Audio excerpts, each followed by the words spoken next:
حدیث میں لکھا ہوا ہے کہ مال کمانے پہ بھی حساب ہوگا. کمائے کیسا؟ جھوٹ بول کے 1 روپیہ کما لیے حرام کا ہے, دھوکہ دے کے 1 روپیہ کما لیے حرام کا ہے, بہنوں کے حصے میں سے 1 روپیہ زیادہ لے لیے حرام کا ہے, کسی کے ساتھ دغا بازی کر کے ہڑپ کر لیے حرام کا ہے. پھر وہ کمائے ہوئے مال کو جو ہم نے جمع کیا, عام طور پہ اگر میں محنت سے 3000 روپے کما لیا, میرے ذہن میں شیطان یہ خیال ڈالتا ہے کہ یہ میرے ہیں, میں جیسا چاہوں خرچہ کروں, یہ دنیا میں چل سکتا ہے, لیکن یہ 3000 کا حساب اللہ ضرور پوچھنے والے ہیں. یہ 3000 کدھر خرچہ کرے؟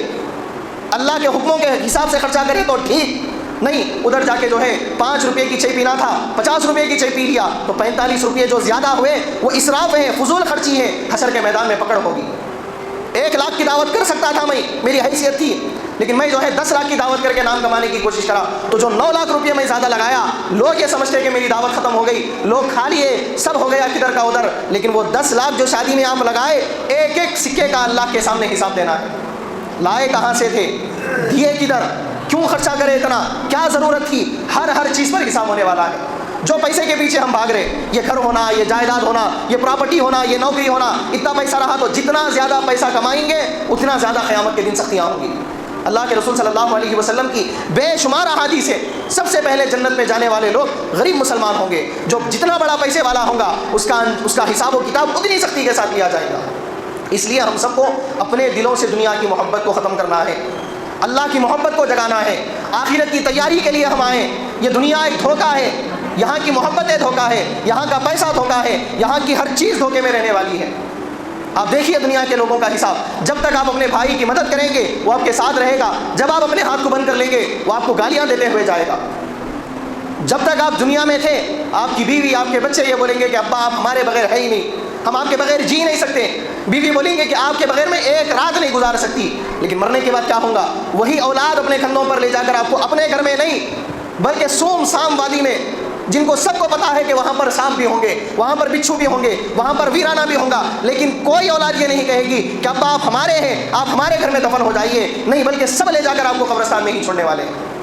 کل تک جو آپ کے بغیر نہیں رہ سکتے تھے وہ آپ کے مرنے کے بعد 1 رات بھی آپ کو برداشت نہیں کریں گے.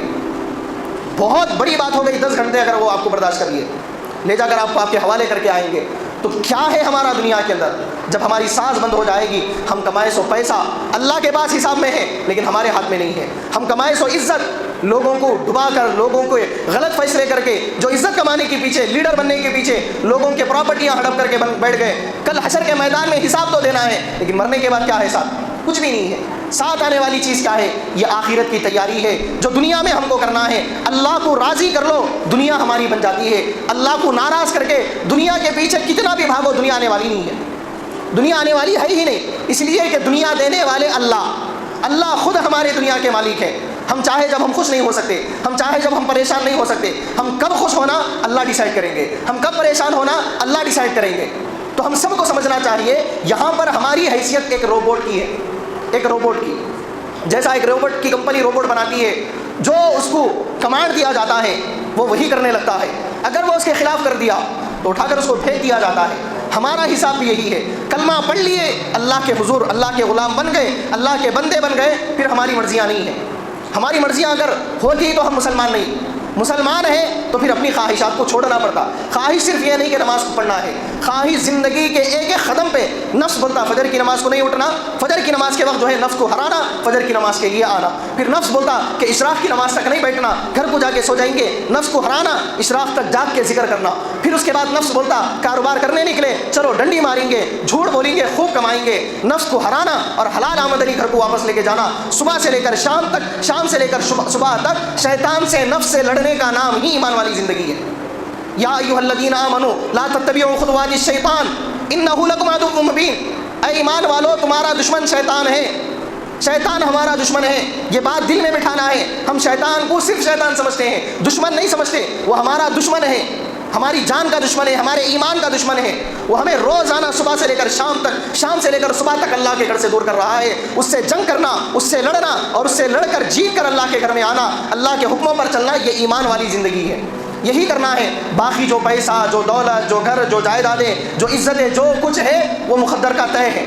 ہماری محنت سے نہ 1 روپیہ کم ہو سکتا, ہماری محنت سے نہ 1 روپیہ زیادہ ہو سکتا. ہم کچھ بھی نہیں کر سکتے, اس میں کچھ بھی رد و بدل ہونے والا نہیں ہے.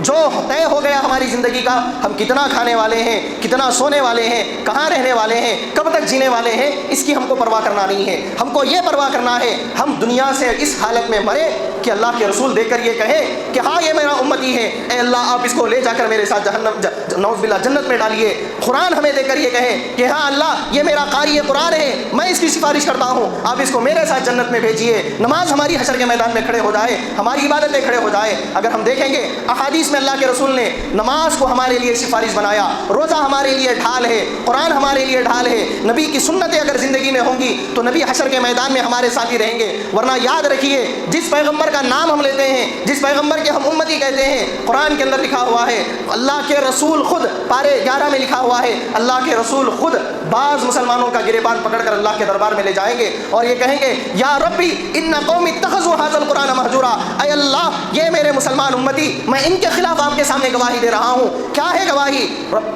انہوں نے میرے قرآن کو ٹھکرا دیا، میرے قرآن کی تعلیمات کو ٹھکرا دیا، میرے قرآن سے ان کا رشتہ کٹ گیا، اس لیے میں ان کے خلاف کھڑا ہوا ہوں۔ سوچئے قرآن سے ہمارا کیا رشتہ ہے؟ نماز نبی کی آنکھوں کی ٹھنڈک ہے، نبی کا سکون ہے۔ ہماری بیوی کی پسند ہم کو کتنا پسند آتا، ہماری بیوی کو ڈیری ملک پسند ہے، بڑی خواہش سے لے جا کر کھلاتے اور خوش ہوتے کہ ہماری بیوی کی پسند کو ہم پوری کر دیے۔ نبی جن کی پسند ماں باپ سے زیادہ، اولاد سے زیادہ، دنیا کے ہر رشتے سے زیادہ ہونی چاہیے۔ نماز نبی کی پسند ہے، جو چیز نبی کی پسند ہے وہ میرے لیے بھی پسند ہونا چاہیے، چاہے میرے پاس پیسے ہو یا نہ ہو، چاہے میرے پاس وقت ہو یا نہ ہو، میں سب خود بیان کر سکتا ہوں لیکن نبی کی پسند نہیں چھوڑ سکتا۔ دیکھیے آج کے نوجوانوں کو کپڑے لوگوں کی پسند کے پہنتے ہیں، زندگی لوگوں کے جیسی گزارتے ہیں، ہر چیز میں جو ہے لوگوں کی نظر میں ہم اچھے دکھنا، ہم لوگوں کو پسند آ جانا، لیکن دنیا میں لوگوں کو پسند آ کے فائدہ کیا ہے اگر ہم نبی کو پسند نہیں آئے؟